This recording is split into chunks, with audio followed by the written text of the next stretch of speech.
वैष्णवेभ्यो नमो नमः। जय श्री कृष्ण चैतन्य प्रभु नित्यानंद, श्री अद्वैत गदाधर श्रीवासादि गौर भक्त वृंद। हरे कृष्ण कृष्ण कृष्ण हरे हरे, हरे राम राम राम हरे हरे, हरे कृष्ण कृष्ण कृष्ण हरे हरे, हरे राम राम राम हरे हरे। हरे कृष्ण। आप सभी भक्तजनों का, सभी भागवतों का, सभी वैष्णवों का हार्दिक स्वागत, हार्दिक अभिनंदन। आज के ग्रंथराज श्रीमद् भागवतम महापुराण की कक्षा में हम पढ़ रहे हैं स्कंध 1 अध्याय 3 श्लोक संख्या 7 को देखने समझने का प्रयास करेंगे। श्लोक इस तरह से है। द्वितीयन्तु भवायास्य रसातलगतां महीम् उद्धरिष्यन्नुपादत्त यज्ञेश यज्ञेशः सौकर्णौ वपुः, यज्ञेशः सौकरं वपुः। अनुवाद। समस्त यज्ञों के परम भोक्ता ने शुक्र का अवतार यानी कि द्वितीय अवतार स्वीकार किया और पृथ्वी के कल्याण हेतु उसे ब्रह्मांड के रसातल क्षेत्र से ऊपर उठाया। ठीक है जी। तो सबसे पहले तो यहाँ पर कुछ पॉइंट्स मैं स्टार्टिंग में क्लियर कर दूं, बिकॉज अन्य क्लासों में मैंने देखा है कि अ, इसी डाउट को लेके प्रश्न आ जाते हैं कभी भक्तों के, तो मैं इधर पहले ही क्लियर कर देती हूँ आपको। जब हम 24 अवतारों का वर्णन सुनते हैं ना, 24 अवतार का वर्णन सुनते हैं, तो 24 अवतारों का वर्णन ऐसे ही चलता है जो हमने शुरू किया था, यानी कि इससे पहले वाली जो क्लास थी लास्ट वाली, पहले हमने कुमार गणों के बारे में पढ़ा। तो भागवतम महापुराण जो हमारे पास है, भागवतम महापुराण प्रभुपाल जी की इस्कॉन वाली, उसमें सबसे पहले हमें पढ़ने से ये पता लगता है कि 24 अवतारों का वर्णन इसी तरह चलता है। सबसे पहले कुमारगण का वर्णन आएगा, फिर वराह भगवान का वर्णन आएगा, फिर नारद जी का वर्णन आएगा। ऐसे 24 अवतार तक ये चलता रहेगा, प्रोसेस चलेगा, ठीक है। लेकिन जब हम दशावतार पढ़ेंगे, तो 10 अवतार में सबसे पहले मत्स्य अवतार होता है, मत्स्य अवतार, फिर कूर्म अवतार, फिर वामन अवतार आएगा, फिर नरसिंह वामन अवतार आएगा, इस तरह से। तो ऐसे अवतार चलते रहते हैं। इस चीज को ध्यान में रखना है और इसको सुनकर कभी भी अपने माइंड में द्वंद्व पैदा नहीं करने हैं। द्वंद्वों को उत्पन्न नहीं होने देना कि ये कैसे चल रहा है, ये क्या हो रहा है। यहाँ पे हमें 24 अवतारों को उसको भी समझाने का प्रयास कर रहे हैं। तो 24 अवतार की जो कड़ी है, जो क्रम है, वो इसी प्रकार है कि पहले कुमारगण है, फिर शुक्र भगवान का मतलब वर्णन आता है। ठीक है, चलो फिर पढ़ते हैं आगे। हाँ, पृथ्वी के कल्याण हेतु ब्रह्मांड के क्षेत्र से ऊपर उठाया था। ठीक। तो जब ब्रह्मा जी ने सृष्टि कर दी बहुत सुंदर इस पृथ्वी की, जहां पर हम निवास करते हैं, उसको ब्रह्मा ने बना करके जम्बू द्वीप जिसको कहते हैं ना, मतलब हम जम्मू के हैं तो जम्बू द्वीप के भारतवर्ष के दक्षिण भाग में रख दिया। और जहां पर यहाँ पर मतलब जितने भी मनुवादी हैं, जितने भी अवतार आते हैं, सब एक एक करके यहाँ पर जन्म लेते हैं, सब यहाँ पर जन्म लेते हैं। और अपनी लीलाओं के द्वारा हम मतलब जीवन, मतलब हमें, हमारे जीवन को भी वो प्रेरित करते हैं। तो जहां पर हम लोग रहते हैं, इस धरती, पृथ्वी, इस जमीन को हिरण्याक्ष नाम का एक राक्षस था, वो उठाकर ले गया था। कहां पर लेके गया था? उसने रसातल में जमीन को ले गया उठाकर, पृथ्वी माता, धरती माता को उठाकर कहाँ ले गया? रसातल में लेकर चला गया। रसातल जो कि काफी नीचे वाला देखा था हमने लोग, है ना, प्लानिटरी सिस्टम जो 14 है उसमें हमने देखा था सबसे नीचे, वहां पे वो लेकर चला गया था और उसने जाकर वहां पे पटक दिया, धरती को वहां पे जाकर फेंक दिया। अब पढ़ते हैं हम आपका, क्या बोलते हैं, तात्पर्य। तात्पर्य जगतगुरु शील प्रभुपाद द्वारा, शील प्रभुपाद की जय। यहाँ संकेत यह है कि पृथ्वी, सॉरी, यहाँ संकेत यह है कि भगवान के प्रत्येक अवतार के लिए उनके द्वारा संपन्न होने वाले विशेष कार्य का भी रहता है उल्लेख रहता है। केवल भगवान ने अवतार नहीं लिया, अवतार के साथ साथ उन्होंने जो जो कार्य किया, उस कार्य को भी यहाँ पर लिखा जा रहा है तात्पर्य में। ठीक है, उस कार्य को भी यहाँ पर लिखा जा रहा है। जो प्रभुपाद जी हमको बता रहे हैं, क्या बता रहे हैं कि केवल भगवान ने ही अवतार नहीं लिया, अवतार के साथ साथ उन्होंने जो कार्यकलाप किए उन कार्यकलापों को भी यहाँ पर लिखा जा रहा है। बिना कार्य विशेष के कोई अवतार नहीं हो सकता, और ऐसा कार्य सदा ही अद्वितीय होता है, सदा ही अद्वितीय होता है। ठीक। तो भगवान जब भगवान जब भी अवतार लेंगे तो उसका कोई ना कोई विशेष कारण होगा, और जो कारण होगा वो एकदम अद्वितीय होगा। अद्वितीय का मतलब होता है यूनिक, हटके। वो किसी सामान्य मनुष्य के द्वारा या किसी सामान्य पुरुष के द्वारा कभी भी पूरा हो ही नहीं सकता। अगर कोई बोले ओए जाओ ये पृथ्वी को उठाकर लेकर आ यहाँ पर, इस तरह से बोलकर भेज दे किसी को, जाओ जाकर जमीन को उठाकर लेकर आ जाओ, तो ये किसी के लिए भी संभव नहीं है। तो जब तक भगवान नहीं आएंगे तब तक भगवान ही जब आएंगे वही उठा करके सृष्टि को, इस पृथ्वी को अपनी जगह पर स्थापित कर सकते हैं। इसीलिए हर बार जब जब भगवान आए हैं तो उनका जो कार्य है हमेशा पिछले वाले अवतार से ज्यादा रहा है।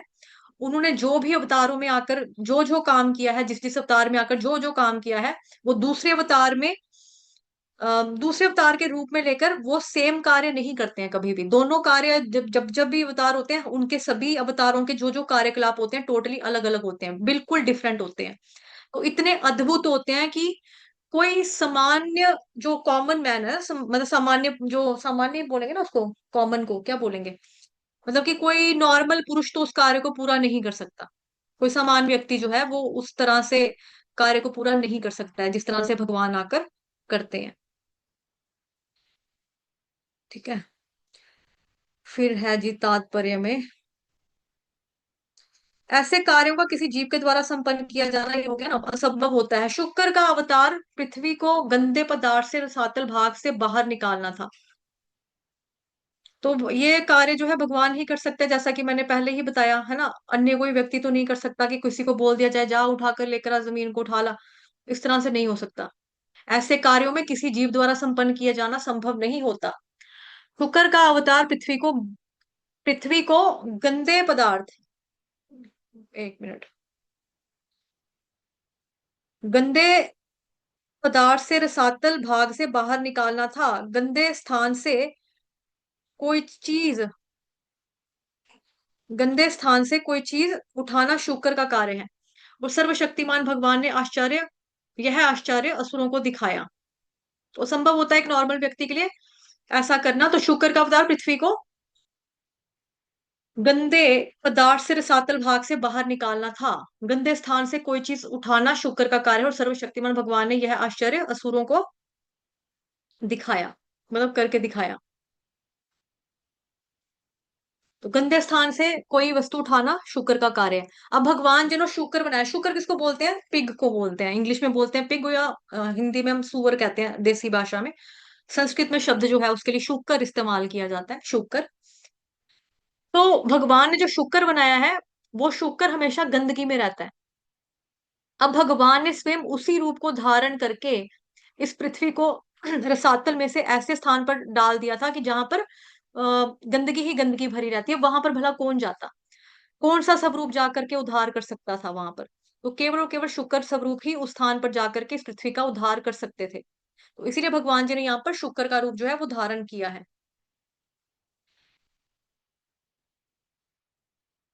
भगवान के लिए कुछ भी असंभव नहीं है। अब जिसने पृथ्वी को ऐसे गंदे स्थान पर छिपा दिया था, हिरण्याक्ष ने छिपा दिया था ना वहां पर पृथ्वी को, भगवान के लिए कुछ भी असंभव नहीं है। यद्यपि उन्होंने शुक्र की भूमिका निभाई तो भी वो सदैव दिव्य स्थिति में रहते हुए भक्तों के द्वारा पूजित होते हैं। यद्यपि उन्होंने शुक्र की भूमिका निभाई तो भी वे सदैव दिव्य स्थिति में भक्तों में रहते हुए भक्तों के द्वारा पूजित होते हैं। अब कोई व्यक्ति ये ना सोचे कि भाई सदैव मतलब क्या बताया, भक्तों के द्वारा पूजे, मतलब कि भगवान जी का जो स्वरूप है ना वो दिव्य होता है, हमेशा दिव्य होता है। अब हम ये ना सोचें, ये ना मतलब निकालें इस बात का कि ऐसा नहीं है भगवान ने शुक्र का रूप धारण कर लिया तो वो हमारे लिए पूजनीय नहीं है।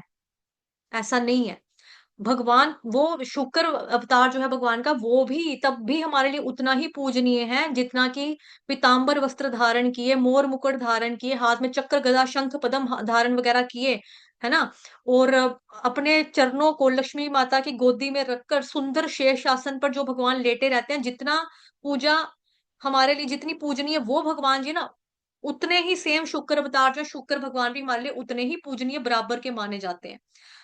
तो जितना हमें आनंद देने वाले वो वाला स्वरूप है भगवान जी का, यही सेम उतना ही आनंद देने वाला है। उतने ही अन्य स्वरूपों में भी ये पूजनीय ही माने जाते हैं। तो ऐसा हमें कभी नहीं सोचना है कि शुक्र अवतार लाइक मतलब कि पिग पिग तो गंध खाता है ना, तो शुक्र तो ऐसे ही हुआ। ऐसा नहीं है। कभी यहाँ पे बताया जा रहा है कि भगवान जिस मर्जी रूप में आ जाए वो हमेशा दिव्य ही रहते हैं। उनकी दिव्यता कभी भी कम नहीं होने वाली है। यद्यपि उन्होंने शुक्र की भूमिका निभाई, तो भी वे सदैव दिव्य स्थिति में रहते हुए भक्तों के द्वारा पूजित होते हैं। भगवान जिस मर्जी रूप में आ जाए, चाहे वो मछली के रूप में, है ना, मत्स्य अवतार में आए, कूर्म अवतार में आए, जिस मर्जी अवतार में भगवान आ जाए, जिस मर्जी स्वरूप रूप में आ जाए, हमें फिर भी उनकी पूजा ही करनी है। वो हमारे द्वारा पूजनीय ही है। कितने पूजनीय है, जितना कि पीताम्बर वस्त्र पहने भगवान खुद है उतना ही सेम ये वाला अवतार भी सेम सिमिलरली सेम सेम उतना ही पूजनीय हमारे लिए है। ठीक है। तो श्लोक तो खत्म हो गया है। तो यही चीज है इसमें बताया हुआ कि इस अवतार का क्या मतलब था। कल्याण करने के लिए, पृथ्वी का कल्याण करने के लिए, भगवान जी को जब कल्याण करना था पृथ्वी का, है ना, तो कल्याण करना किस वे में था, इस सृष्टि को आगे बढ़ाना था। बिकॉज इससे पहले हमने क्या पढ़ा था, ब्रह्मा जी ने मानस पुत्र पैदा किए, चार प्रकट किए, मतलब चार कुमारों को, उनको बोला भाई सृष्टि रचो, दुनिया बढ़ाओ, मेरा सपना है, मुझे ऑर्डर मिला, भगवान जी का आदेश है कि जनसंख्या बढ़े, ये जीव आत्माएं से भर दो पूरा संसार। तो उन्होंने बोला नहीं पिताजी, हम तो शादी वगैरह नहीं करने वाले, हम तो बच्चे ही बन के रहेंगे, अगर बड़े होकर शादी ही करनी पड़ेगी हमको, तो हम विवाह करने में तो कोई भी इंटरेस्टेड नहीं है। हम भगवान जी की भक्ति भजन करके, ब्रह्मचार्य व्रत का पालन करके ही हम भक्ति करना चाहते हैं, और हम कुछ करना नहीं चाहते हैं। तो इस तरह से उन्होंने तो वो तो निकल गया कि भाई हम तो नहीं करने वाले हैं ये चीज, बच्चे वगैरह पैदा करना, सृष्टि को हम नहीं बढ़ाएंगे। ठीक है। तो फिर वो ज्ञान का प्रसार करने के लिए चलने निकल पड़े। उनको भगवान जी ने ज्ञान शक्ति का दिया, जैसा कि हमने भगवान जी का जो वो था आपका एक्सपेंशन विस्तार भगवान जी का उसमें देखा था ना। उन लोगों ने बोल दिया भी हम नहीं करेंगे, हम ब्रह्मचार्य व्रत का पालन करेंगे। इस तरह से फिर क्या होता है कि फिर ब्रह्मा जी ने क्या किया, मैथुन मतलब कि मैथुन से सृष्टि करने का विचार किया। तो उनकी राइट साइड से एक पुरुष उत्पन्न हुआ जिसका नाम था स्वयंभू मनु, और एक साइड से एक स्त्री प्रकट हुई जिसका नाम था शत्रुपान। वो दोनों ही, उन दोनों को बोला कि भी मैथुन सृष्टि प्रारंभ करो, मतलब जिस तरह से हम लोग बच्चे वगैरह पैदा करते हैं उस तरह से, जैसे हम लोग करते हैं नॉर्मल पीपल, है ना, उस तरह से उनको बोला कि भी आप लोग जनसंख्या बढ़ाओ, सृष्टि को बढ़ाओ।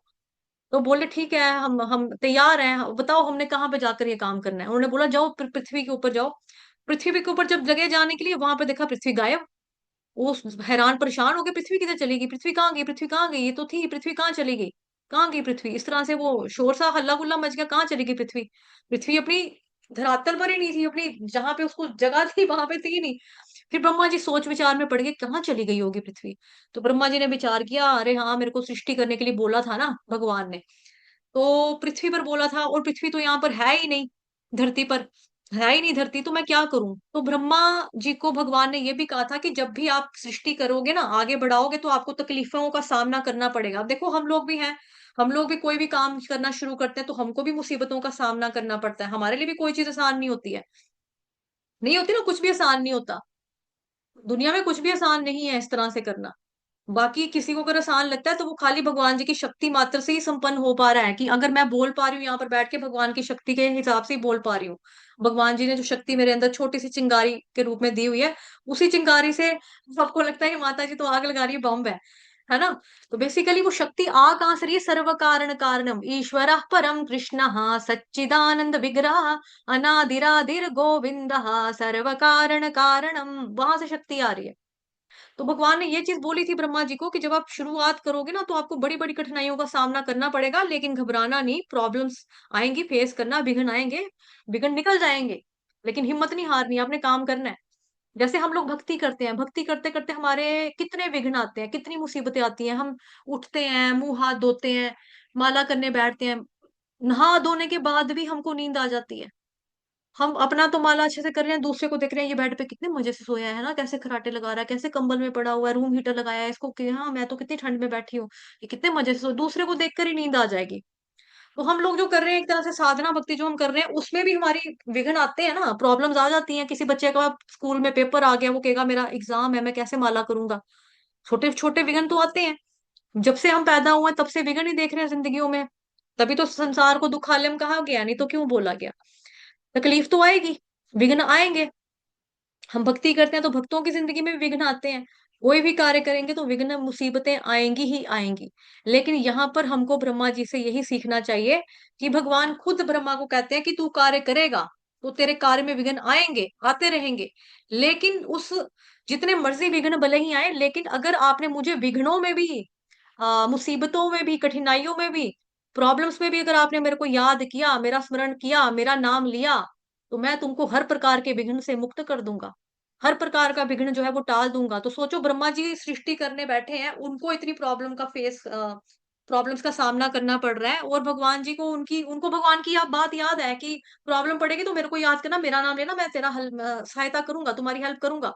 उसी तरह से ब्रह्मा जी हमको यहाँ पे ये समझा रहे हैं कि अगर हमको कोई प्रॉब्लम आती है, हमें कोई मुसीबत कठिनाई आती है, मान लो भक्ति में ही आ रही है, भौतिक संसार में आ रही है, जो मर्जी XYZ प्रॉब्लम है, भगवान को याद करने से उस मुसीबत का हल हो जाएगा। हमारे विघ्न टल जाएंगे जब हम भगवान श्री कृष्ण का नाम उच्चारण करेंगे। हरे कृष्ण कृष्ण कृष्ण हरे हरे, हरे राम राम राम हरे हरे। जब हम इस तरह से भगवान जी का नाम उच्चारण करेंगे, दिल से करेंगे भगवान को याद, तो फिर पक्का भगवान जो है वो हमारी हेल्प करते ही करते हैं, करते ही करते हैं। ठीक है। तो हमें भी उसी तरह से, जिस तरह से ब्रह्मा जी भगवान जी को याद करते हैं, भगवान प्रकट होते हैं। जैसे देखो शिव जी के केस में भी था ना, जैसे शिव जी की जो पूजा थी, भक्ति की उसने भस्मासुर ने की। जो भस्मासुर था, भस्मासुर ने तपस्या की शिव जी की, शिव जी प्रसन्न हो गए, शिव जी प्रकट हो गए। शिव जी बोलते बेटा मैं खुश हूं आपकी भक्ति से, क्या बोलते हैं, आपकी तपस्या से, बताओ आपको क्या चाहिए, क्या मांगते हो। कहता मेरे को ऐसा वरदान दो जिससे मैं किसी के भी सिर के ऊपर हाथ रखूं ना, वो जल के स्वाहा भस्म हो जाए। शिव जी ने बोला ये तो गलत है, ये तो मैं नहीं दे सकता हूँ, क्योंकि मैं जगत पिता हूँ। तो एक पिता अपने एक पुत्र का भला करने के लिए दूसरों बच्चों का बेड़ा गर्क कैसे कर दे, तो मैं तो नहीं कर सकता, तुम्हारा भला करूं तो बाकियों के साथ बुरा कर दूं, बाकी भी तो मेरे बच्चे हैं, मैं नहीं करूंगा। तो कहने लगा आप दे दो, आप कर दो, नहीं तो देख लो मैं आपको बदनाम करूंगा, मैं आपके सामने अपने गला काटूंगा, तलवार से चाकू से काट लूंगा, मैं मार दूंगा अपने आप को, खून का इल्जाम लगेगा आपके सिर पे, दुनिया बोलेगी कि देखो मैं बोल के जाऊंगा, मैं बता कर जाऊंगा कि शिव जी की मैंने भक्ति की, तपस्या की। शिव जी ने बोलते हैं कि मैं वरदान अवश्य देता हूँ, जल्दी प्रसन्न होता हूँ। प्रसन्न भी किया, शिव जी प्रकट भी हुए, फिर मुझे पूछा क्या चाहिए, मैंने बोला ये चाहिए, तुम मुकर के, मैं बोल दूंगा, आप तो मुकर जाते हो, अपने वादे से फिर जाते हो, मैं बदनाम कर दूंगा, मैं अपना गला काटूंगा, यहीं पे मरूंगा, आपके सामने मरूंगा। शिव जी कहते ओके ओके ओके, मर मत, मैं देता हूँ, तथास्तु। अब जैसे ही शिव जी ने उसको तथास्तु किया, भस्मासुर को, भस्मासुर सबसे पहले जी शिव जी का ही दुआले हो गया, मतलब शिव जी के दुआले मतलब शिव जी के पीछे पड़ गया कि मैं शिव जी को मारूंगा पहले। ये जो मेरे को वरदान शिव जी ने दिया है, पहले मैं शिव जी के सिर के ऊपर ही हाथ रख के चेक करूंगा, टेस्ट करूंगा कि क्या ये वरदान जो है ये काम करता है कि नहीं करता है, ये वर्क करेगा भी या नहीं करेगा। और शिव जी के पीछे पड़ गया, आ जाओ शिव जी पहले अपना सिर चेक कराओ। तो शिव जी ने मन ही मन क्या किया, भगवान को याद किया, भगवान विष्णु का चिंतन किया। तो देखो भगवान विष्णु तब भी प्रकट हुए, मोहिनी अवतार लेके भगवान आते हैं। तो बात हमें यही समझा रहे हैं, देवी देवता भी, चाहे वो शिव जी हो चाहे ब्रह्मा जी हो, यही समझा रहे हैं हमको कि जब भी आपको कोई प्रॉब्लम हो, मुसीबत हो, तो आपको पता होना चाहिए कि आपको किसके पास जाना है, आपको भगवान के पास जाना है। लेकिन हम लोग क्या करते हैं, हम लोग पहले भौतिक संसार के रिश्तों में जाते हैं। हेलो पापा, पापा देखो, हेलो मम्मी, मम्मा ये देखो, बचपन से ही है ना। भाई बहन ने उंगली भी लगा दी, इसने मेरे को मारा, इसने मेरे को मारा। पहले ही मम्मी पापा के पास जाते हैं हम अपनी प्रॉब्लम लेके, समस्या लेके। वहीं से हमको आदत पड़ जाती है, मम्मा पापा दीदी अंकल आंटी मम्मा पापा चाचा चाची सब उधर ही जाते हैं हम लोग। नॉर्मल कोई प्रॉब्लम हो जाएगी, फ्रेंड को फोन करेंगे, हेलो तेरे को पता है मेरे साथ क्या हुआ, को पता है। फ्रेंड हमारी क्या कर लेगी, हम फ्रेंड की शरण में चले जाते हैं। हम दूसरे मतलब भौतिक संसार के जो रिश्ते हैं, पड़ोसियों की शरण में जाना, ऑफिस के बॉस की शरण में जाना, हम ऐसे एक्सपर्ट किसी की भी शरण में चले जाते हैं, लेकिन हम भगवान की शरण में नहीं जाते। और वही हमको देवी देवता समझा रहे हैं, सिखा रहे हैं। शिव जी भी बता रहे हैं कि मैं भी प्रॉब्लम में फंसा तो मेरे को भी निकालने वाला कौन था? भगवान थे। ब्रह्मा जी भी बता रहे हैं मेरे को भगवान ने ड्यूटी सौंपी, और उन्होंने बोला कि प्रॉब्लम आएंगी, प्रॉब्लम के टाइम पे मेरे को याद करना, मैं तुम्हारी हेल्प पक्का करूंगा। तो भगवान आगे प्रकट हो गए। देखो भगवान अर्जुन की हेल्प कर रहे हैं भगवत गीता में। भगवान ने वहां पे वादा लिया है, भगवान ने वहां पे प्रॉमिस किया कि मैं शस्त्र नहीं उठाऊंगा, लेकिन जब भगवान को लगा, भगवान ने वादा भी तोड़ दिया। भगवान ने उठा लिया पहिया मारने के लिए, भीष्म पितामह पर अटैक करने के लिए दौड़ रहे हैं, वो मैं मार दूंगा मार दूंगा मार दूंगा, इस तरह से बोलते हुए जा रहे हैं भगवान। भगवान जो है वो भक्त वत्सल है, अपने भक्तों से प्रेम करते हैं, अपने भक्तों से प्यार करते हैं, बहुत असीम प्रेम करते हैं। इतना स्नेह भगवान जी के दिल में भरा पड़ा है हमारे लिए। लेकिन हम क्या करते हैं, हम भौतिक जगत में जाएंगे, आगे पीछे जाएंगे, मदद मांगेंगे, please help me, please help me, please save save me, please save me, please save me, please help help me, please help me.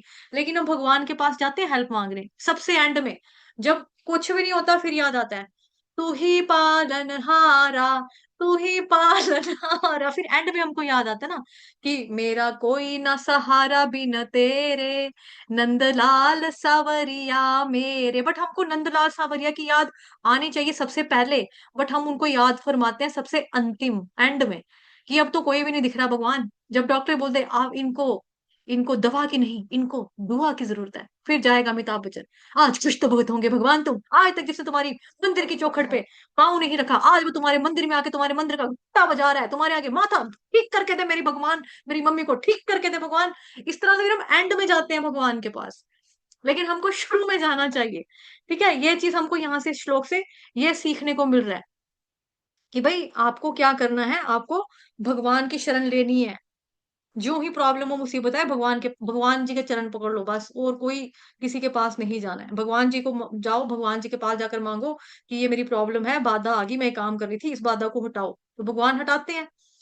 ठीक है, भगवान कृपा करते हैं, भगवान आते हैं, भगवान उठाते हैं। और भगवान इसी तरह से जब ब्रह्मा जी भी याद करते हैं उनको, तो भगवान शुक्र का अवतार लेते हैं। ठीक है, भगवान शुक्र का अवतार लेते हैं। तो इस तरह से वो कल्याण करते हैं, सबका कल्याण करते हैं। पृथ्वी सोचो, हम पृथ्वी नहीं होती तो हम कहाँ, हम कहाँ खड़े होते, कहाँ रहते, कहाँ सोते, हमारा हमारा हमारा प्लेनेट ही उड़ गया होता है ही नहीं, है ही नहीं, है ही नहीं, तो हम पता नहीं कहाँ होते फिर। इसी तरह से अगर हम भगवान की ओर जाने का प्रयत्न करेंगे, प्रयास करेंगे, भगवान की सेवा करने की कोशिश करेंगे, और उसमें कोई विघ्न आया, तो भगवान बड़े प्रसन्न होकर के क्या करते हैं कि बच्चा मेरे पास आया है, इसको हेल्प चाहिए, इसकी मुसीबत पड़ी है इसके ऊपर, तो चलो मैं इसकी हेल्प कर दूंगा। तो भगवान उस वे में ब्रह्मा जी की भी हेल्प करते हैं कि ब्रह्मा ने मेरे को पुकारा है। ठीक है, तो जैसे ही ब्रह्मा जी ने पुकारा, तो ब्रह्मा जी के छिद्र से, नाक से छिद्र निकला, और छिद्र देखते देखते आकाश को आवृत कर लिया उस छिद्र ने। किसका रूप था वो था शुक्र का रूप, शुक्र भगवान का रूप था वो। शुक्र रूप को धारण करके ब्रह्मा जी समझ गए कि मतलब कि जब भगवान ने धारण किया कि कौन है ये, तो साक्षात भगवान प्रकट हो गया, मैंने जिन भगवान को पुकारा वही भगवान प्रकट हुए, वो शुक्र के रूप में प्रकट हो गए हैं अब। क्योंकि पृथ्वी को रसातल से लाना है ना, रसातल गंदी जगह, गंदा वाला एरिया, मतलब कि वहां पर जो पृथ्वी है, तो उसको कौन कर सकता है, ये काम कौन कर सकता है, भगवान के अलावा तो कोई काम कर ही नहीं सकता। नॉर्मल छोटी छोटी बातों में भी हम कहते हैं ना, ये काम तो भगवान ही कर सकते हैं, मैं मेरे बस का तो नहीं है, भगवान ही आकर करे तो करे, भाई हमारे बस का तो नहीं है। तो हम लोग तो नॉर्मल छोटी छोटी बातों में ये बोल देते हैं भगवान का मतलब है ये काम करना, मेरा तो, मैं तो नहीं कर सकती भाई, मैं तो नहीं कर सकती। मतलब नॉर्मल, मुझे याद है कि जब मेरा नाक सिलवाया था ना मेरी मम्मा ने, तो मेरी मम्मा बड़ी दुखी हो गई थी मेरे से, ये भगवान ही आके करवाए इसका नाक का काम, सिलवाने का काम, मैं तो नहीं कर सकती। मतलब भौतिक संसार में हमको छोटी सी प्रॉब्लम होती ना, तो हमको लगता है हमारे बस का काम नहीं है। खुद का बच्चा संभालना भी हमारे बस का काम नहीं, भगवान ही संभाले इसको, हम नहीं कर सकते इसको कुछ। तो इस तरह से हमें लगता है ऐसी चीजों का, है ना। तो उस तरह से फिर क्या होता है कि शुक्र रूप भगवान धारण करते हैं, और पृथ्वी को रसातल से भगवान जाते हैं रसातल में, और वहां से जाकर भगवान ने क्या किया, अपने दांतों से उस पृथ्वी को ऊपर उठाया, दांतों से उठाया, और अपनी धरती पर, अपनी धरी पर स्थापित किया। तो वही, अब जैसे हम वो कहते हैं ना, केशव धृता नर हरि रूपा, जय जगदीश हरे, ऐसे ही आता है कि मुझे पूरा अच्छे से नहीं आता है, मतलब थोड़ा थोड़ा सा बता देती हूँ मैं आपको। केशव धृता शुकर रूप, जय जगदीश हरे, स्वामी जय जगदीश हरे। तो इसी तरह से जब जब जो जो अवतार आता है उसके लिए ऐसे ही होता है। बसती दशन शिखरे, बस्ती का मतलब होता है स्थापित करना। तो दशन शिखर मतलब, दशन मतलब दांत, दांत के जो अग्रभाग है ना, अग्रभाग में पृथ्वी को धारण किया था भगवान ने। धारण किया, धरणी धरणी को भगवान ने धारण किया। और कैसे लग रही थी भगवान जी के सफेद सफेद दांत थे, चमचमाते। उस सफेद दांतों के ऊपर पृथ्वी है, अग्रभाग में वो कैसे दिखी, बस्ती दशन शिखर है। मतलब वो दांत, जो दांत से, जो उसके शिखर पर जमीन को धारण किया है ना। तो धारणी तब लगना, शशिनी कलंक कलेव मगना। और वो पृथ्वी कैसी लग रही थी भगवान के दांत के ऊपर। तो कहते हैं कि जैसे चंद्रमा पे दाग दिख रहा है, चांद के बीच में दाग होता है ना, चांद में दाग होता है, जैसे चंद्रमा के में दाग दिखता है, इसी तरह से भगवान के दांतों पर इतनी छोटी सी पृथ्वी लग रही थी। तो समझो, जैसे समझो कि भगवान सुंदर सुंदर चंद्रमा की तरह भगवान जी के दांत, और उसमें छोटा सा दाग है। मतलब कि लग रहा था एक तरह का, जैसे भगवान ने, शुक्र भगवान ने जमीन को अपने दांतों के ऊपर उठाया हुआ था, तो लग रहा था कि जैसे चांद, चांद की तुलना की जाती है उससे, चांद की तरह लग रहा है जैसे चांद में दाग। तो भगवान जी के दांत सफेद, और पृथ्वी उसमें, क्योंकि कूड़े में गंद में डाली थी उसने, रसातल गंद में डाला था जहां पे बहुत गंदगी थी, उस एरिया में पटका उसने, उस धरती में, सॉरी, उस जगह पे जाके फेंका था जमीन को। तो जब शुक्र भगवान लाते हैं उसको, तो ऐसा लग रहा है कि चांद में दाग हो। तो चांद किसको बोला गया, शुक्र भगवान के दांतों को बोला गया। दाग किसको बोला गया, पृथ्वी को बोला गया, कि मतलब पृथ्वी गंदी मैली। तो इसमें हम जैसे लोग जो रहते हैं पापी, 84 लाख योनियों वाले, जो जो बार बार भुगतते रहते हैं, भुगतते रहते हैं, फिर आते रहते हैं ना, तो वो पृथ्वी जो थी वो मैली हो चुकी थी, तो उस तरह से वो दिख रही थी। ठीक है। तो केशव जब भी कोई अवतार आता है इसी तरह से आता है। केशव धृता नर हरि रूप, नर हरि नरसिंह भगवान का, जय जगदीश हरे। जब ये वाला आता है शुक्र रूप, केशव धृता शुक्र रूप, जय जगदीश हरे। जब कुर्म अवतार आता, केशव धृता कुर्म शरीरा, जय जगदीश हरे। इससे जो जो अवतार आते हैं उस तरह से, ऐसे लाइन जो होती है वो हर एक की आरती में इस तरह से हम लोग गाते हैं। ठीक है। तो अवतार ही हैं भगवान कृष्ण। आप लोगों ने याद किया था, आई थिंक परसों लर्न किया था ना आपने, एते चांश कलापुंसा कृष्णस्तु भगवान स्वयं, ये वाला। तो कृष्णस्तु भगवान स्वयं, अवतार ही है भगवान। बाकी जितने भी हैं वो कौन है, वो अवतार, अवतारों के अवतार, अंश अंश कलाएं कलाएं अंशों के अंश ऐसे करके हैं। लेकिन भगवान कृष्ण कौन है, वो अवतार ही है। तो इस तरह से शुक्र ने पृथ्वी का उद्धार किया, और भक्तों ने, मतलब कि इस तरह से भक्तों ने भी, मतलब कि जो है आरती गाते हैं भगवान की। और जैसा कि हमने पढ़ा एंड में जो लिखा हुआ है, कि ऐसा नहीं है कि शुक्र अवतार जो है वो हमारे लिए पूजनीय नहीं माना जाएगा। वो बिल्कुल हमारे लिए पूजनीय ही माना जाएगा। कितना पूजनीय माना जाएगा, जितना कि पूजनीय अन्य भगवान के हमारे लिए अवतार हैं। चाहे वो नरसिंह भगवान की हम पूजा करते हैं, चाहे वो नरसिंह भगवान हो गए, है ना, चाहे विष्णु भगवान, उनकी करते हैं, चाहे जगन्नाथ भगवान बैठे हैं हम उनकी पूजा करते हैं। तो जितने पूजनीय हमारे जगन्नाथ भगवान है, उतने ही पूजनीय शुक्र भगवान भी हैं। यद्यपि उन्होंने शुक्र की भूमिका निभाई, तो भी वो सदैव दिव्य स्थिति पर रहते हुए भक्तों के द्वारा पूजित होते हैं। भगवान जी की जो दिव्यता है ना, वो कभी कम नहीं होने वाली है, वो कभी कम नहीं होती है। ऐसा नहीं है कि वो दूसरे रूप में आ गया, हाँ शुक्र तो गंदा होता है ना, अब उसकी पूजा कौन नहीं करनी, क्या ही करेंगे यार उसकी पूजा, ऐसा नहीं है। भगवान दिव्य हैं, और भगवान हमारे लिए जिस मर्जी रूप में आ जाए, वो हमारे लिए पूजनीय ही माने जाते हैं, पूजनीय ही है। ठीक है, अभी के लिए इतना ही। वांछा कल्पतरुभ्यश्च कृपा सिंधुभयेव च पतितनां पावनेभ्यो वैष्णवेभ्यो नमो नमः। अनंत कोटि वैष्णव वृंद की जय, जगत गुरु श्रील प्रभुपाद की जय, श्री कृष्ण चंद्र भगवान की जय, ग्रंथराज श्रीमद् भागवतम महापुराण की जय, श्रीमद् भगवद गीता यथारूप की जय, आज के अनंत की जय, आप सभी भक्तों की जय। हरे कृष्ण।